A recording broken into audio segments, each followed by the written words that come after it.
ஆசீர்வதிக்கும் தேவன் நம்மை ஆசீர்வதிப்பாரே. துதி ஸ்தோத்திரம் இயேசுநாதா, துதி உமக்கே என்றுமே. இன்று ஒரு வசனம்.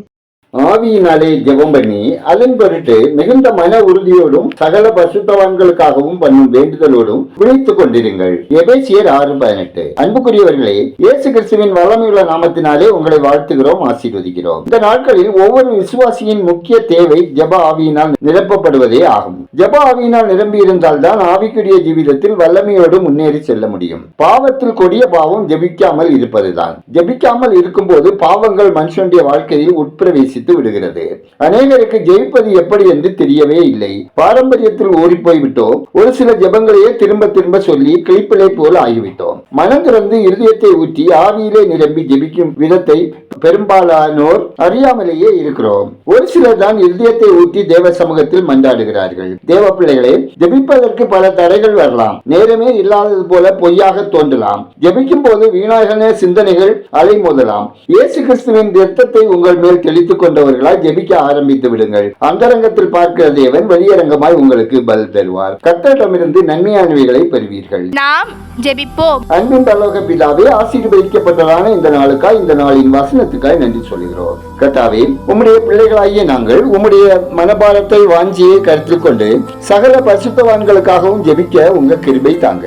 எங்கள் ஜெப வேலை பேரானந்து நிறைந்ததாக, பரவசமானதாக, விசுவாசமுள்ள ஜெபமாக இருக்க உங்க அருள் தாங்க.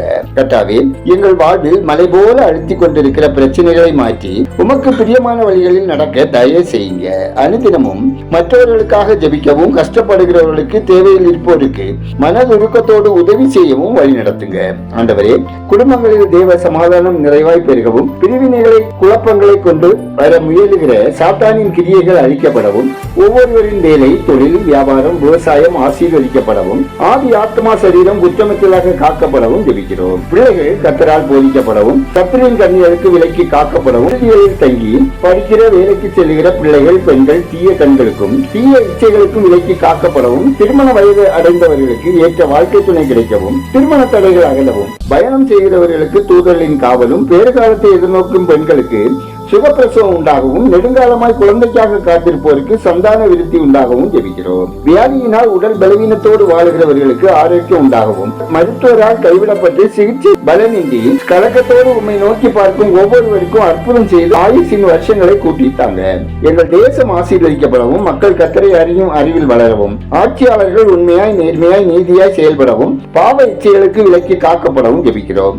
ஊழியர்கள், மிஷனரிகள், சுதேச ஊழியர்கள் கர்த்தருக்கு பிரியமானபடி ஊழியம் செய்யவும், பரிசுத்த ஆவியானவரால் நடத்தப்படவும், அடையாளங்கள், அற்புதங்கள் மூலமாக தேவ மகிமை வெளிப்படவும், விசுவாசிகளுக்கு விரோதமாக எழும்புகிற சகல ஆயுதமும் வாக்கியாதே போகவும் ஜெபிக்கிறோம். எங்கள் ஜெபத்தை கேட்டு பதில் தருகிறவரே, உமக்கு நன்றி சொல்லுகிறோம். துதிகன மகிமை உமக்கே செலுத்துகிறோம். இயேசுவின் நாமத்தில் ஜெபிக்கிறோம் எங்கள் ஜெபங்களும் நல்ல பிதாவே, ஆமென்.